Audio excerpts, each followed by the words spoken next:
Retour sur le plateau d'Africa 24 pour la seconde partie de cette émission qui reçoit aujourd'hui le docteur Noël Tchani, qui est toujours en notre compagnie. Merci d'être toujours là avec nous.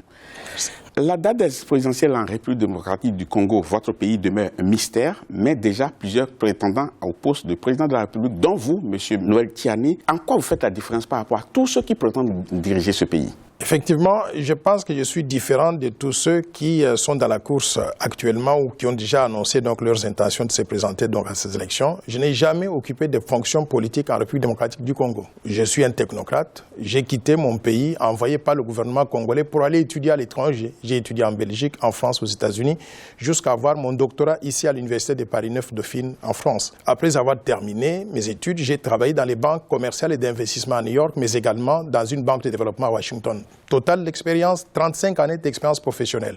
Je ne crois pas qu'il y ait un seul candidat actuellement dans la course de la présidence de la République démocratique du Congo avec autant d'années d'expérience que moi. En plus de cela, je suis quelqu'un qui n'a jamais été corrompu. Je n'ai jamais travaillé donc dans un système de gouvernance pourri comme celui que nous avons donc en RDC aujourd'hui. Comme vous le savez, dans mon pays, 85% des revenus des ressources naturelles n'entrent pas dans la caisse de l'État. Conséquence, l'État n'a pas de moyens pour pouvoir financer le développement. Je voudrais venir avec mon expérience professionnelle changer ce système pour mettre en place un leadership nouveau, différent de tout ce qu'on a connu jusqu'à présent. Mais le fait de n'avoir jamais occupé un poste politique, ça peut être quand même une insuffisance, non? Dans le cas du Congo, je pense que c'est un avantage certain.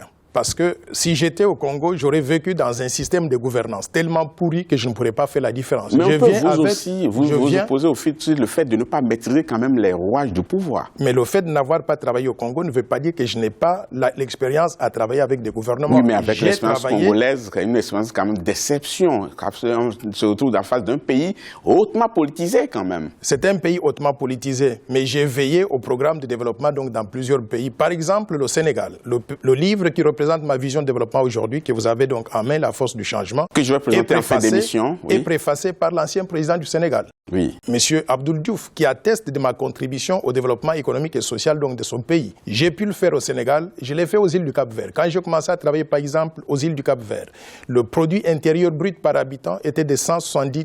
20 ans plus tard, le produit intérieur brut du Cap-Vert est de $4500. C'est-à-dire, le pays est passé du groupe des pays à revenus faibles pour devenir pays à revenus intermédiaires.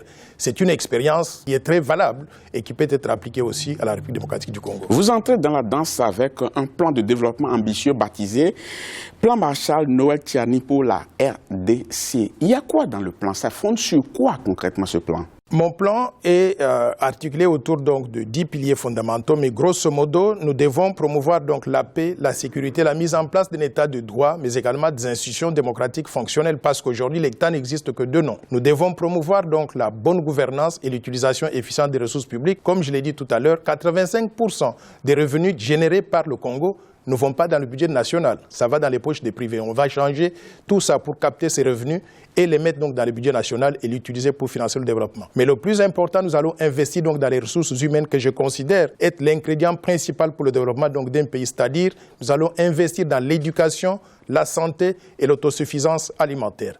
Nous allons mettre en place un grand programme de construction de grandes infrastructures à haute intensité de main-d'œuvre, c'est-à-dire les routes, les autoroutes, les chemins de fer, les tramways, les aéroports, les ports. Ça va créer donc beaucoup d'emplois pour les nationaux. Mais enfin, nous allons lancer un grand programme de industrialisation accélérée de la République démocratique du Congo pour transformer localement les matières premières congolaises. Monsieur Tchani, à vous écouter, on a encore l'impression que c'est aussi simple et qu'on a affaire à un grand théoricien qui est en train de faire un coup magistral, mais la réalité du terrain devient autre chose parce que pour financer un projet aussi ambitieux comme ce que vous décrivez, il faut beaucoup d'argent. Mais dans un contexte où vous le dites vous-même, 85% des ressources du pays n'arrivent pas à arriver dans les caisses de l'État, il va falloir opérer une grosse transition.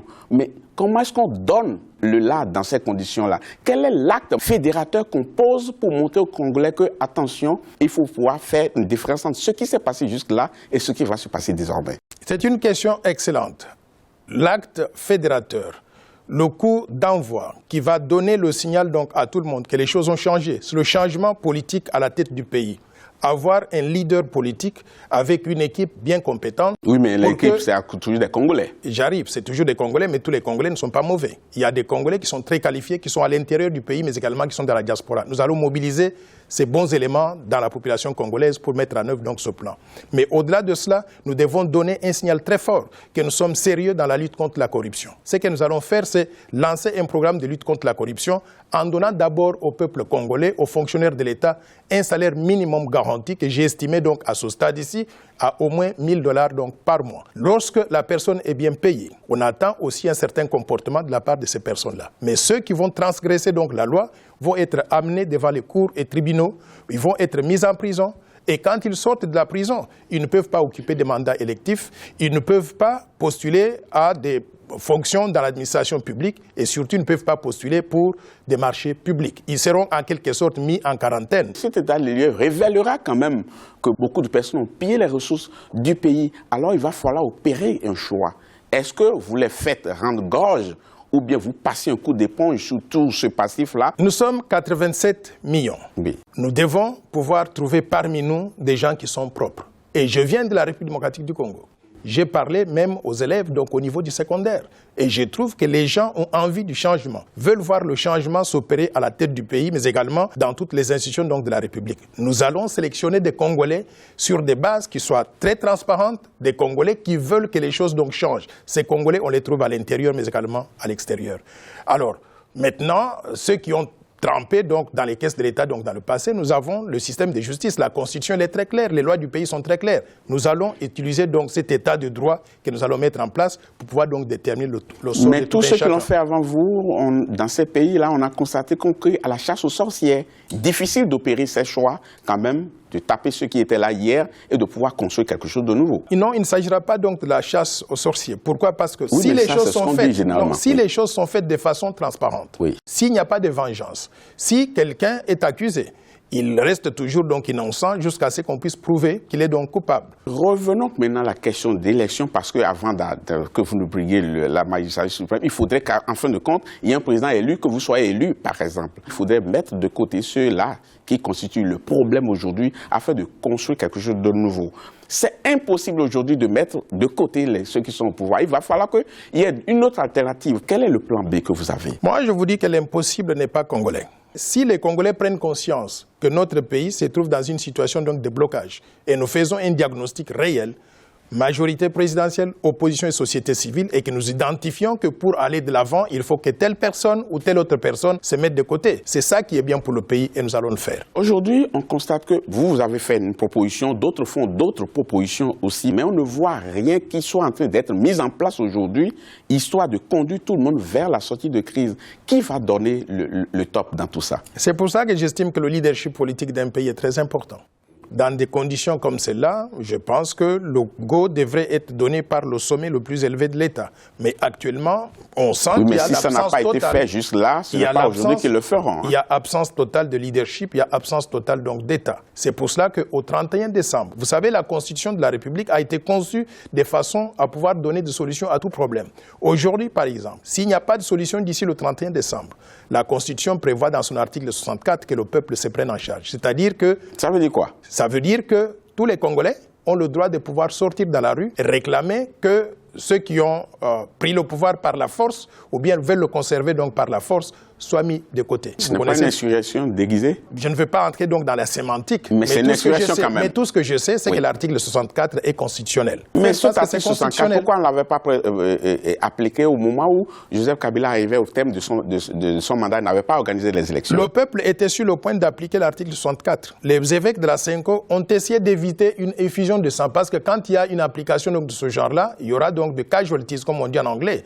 Donc il y a des gens qui pourront perdre peut-être donc leur vie d'une façon donc ou d'une autre. Pour éviter qu'il y ait cette effusion donc de sang, les évêques de la Senko avaient dit donnons-nous d'abord la chance de pouvoir négocier. Et on a amené tout le monde autour de la table. Et on a négocié, on a trouvé un accord qui est supposé être excellent, l'accord de la Senko ou bien l'accord de la Saint-Sylvestre. Il s'est fait que la mise en œuvre de l'accord n'a pas suivi. Pourquoi? Parce qu'il y a une partie au contrat qui n'a pas voulu respecter donc les engagements. Monsieur Tchiani, vous êtes optimiste pour votre pays, pour la sortie de crise? Je suis très optimiste. Je pense que le peuple congolais a suffisamment souffert et voudrait aujourd'hui mettre le passé derrière nous. Nous voudrions éviter une effusion de sang, nous voudrions éviter donc des vengeances donc inutiles, mais nous voudrions que chacun joue son rôle pour que le pays puisse retrouver la paix et la sécurité et la sérénité. Pour que le pays arrive donc dans cette situation, il est important que les tenants du pouvoir actuel arrivent à respecter les textes. La Constitution de la République, c'est ce qui nous unit tous en tant que Congolais. Cette Constitution donc dit ceci. Le mandat du président de la République est de 5 ans, renouvelable une fois. Joseph Kabila a eu son temps. Il a d'ailleurs géré le pays pendant 16 ans. Son dernier mandat est arrivé à terme à la fin de l'année 2016. On lui a donné une extension. Si les élections n'ont pas lieu, il faudrait qu'il accepte de se mettre de côté. S'il accepte de se mettre de côté, je suis optimiste pour mon pays. Merci beaucoup, Dr Noël Tiani. Je rappelle que vous êtes fonctionnaire de la Banque mondiale et vous présidez la plateforme Force de changement et vous êtes candidat à l'élection présidentielle de votre pays. On vous souhaite bon vent. Et vous réalisez que je parle ici simplement en tant que citoyen congolais, je ne représente pas du tout la Banque mondiale. Merci beaucoup. Bien entendu, de toute façon, ce serait même incompatible, donc vous faites bien de le faire remarquer.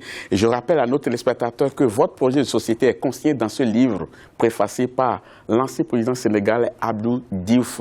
Merci beaucoup d'avoir été des nôtres. Nous allons continuer par suivre l'actualité de ce pays qui nous est cher, la République démocratique du Congo. Merci et à très bientôt pour un autre numéro de cette émission.